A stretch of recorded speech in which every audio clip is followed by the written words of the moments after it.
Paint It Black was literally minutes away from being scrapped completely. In March 1966, the Stones were at RCA Studios in Los Angeles trying to finish their Aftermath album. Producer Andrew Loog Oldham was watching the clock, getting frustrated because this new Jagger Richards song just wasn't working. That song was going nowhere, he later said. Another 10 minutes and it'll be time to move on. Mick Jagger himself described it as just going to be like a beat group number and called it just one big joke. Can you imagine?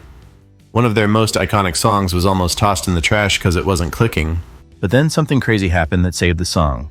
Bill Wyman, the quiet bass player, had a wild idea. He suggested adding Hammond organ pedals to beef up the bottom end.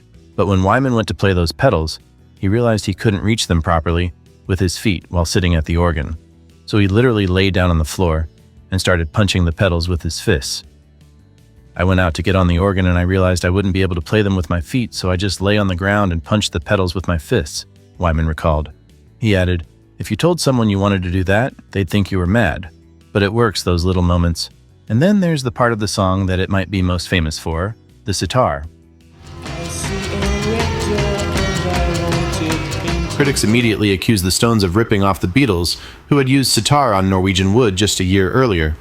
What's really fascinating is that, despite the controversy, Paint It Black became the first chart-topping single to feature a sitar. Mick Jagger has been deliberately evasive about what it means.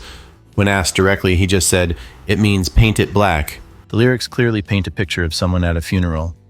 I see a line of cars and they're all painted black, with flowers and my love both never to come back. It's about grief, loss, and wanting everything to match your dark mood. Due to a slanted publishing deal signed in 1965, all the rights to Paint It Black and everything else they wrote through 1969 went to their former manager, Alan Klein. The Stones were so angry about this that they later sued him for a whopping $7.5 million, calling his deals false or fraudulent. And another person to feel burned by the credit due for this song was Brian Jones. This song showcases what many consider his most accomplished sitar performance, yet he got zero songwriting credit. This was happening right around the time Jones was starting to feel isolated from the band. The song hit #1 on June 11, 1966. Stanley Kubrick used it in the closing credits of Full Metal Jacket in 1987. It became the theme song for the TV show Tour of Duty. It gained this whole new association with the Vietnam War that the band never intended. Paint It Black was inducted into the Grammy Hall of Fame in 2018, and Rolling Stone magazine ranked it number 213 on their list of the 500 greatest songs of all time. Not too bad for a song that was almost scrapped because it was going nowhere.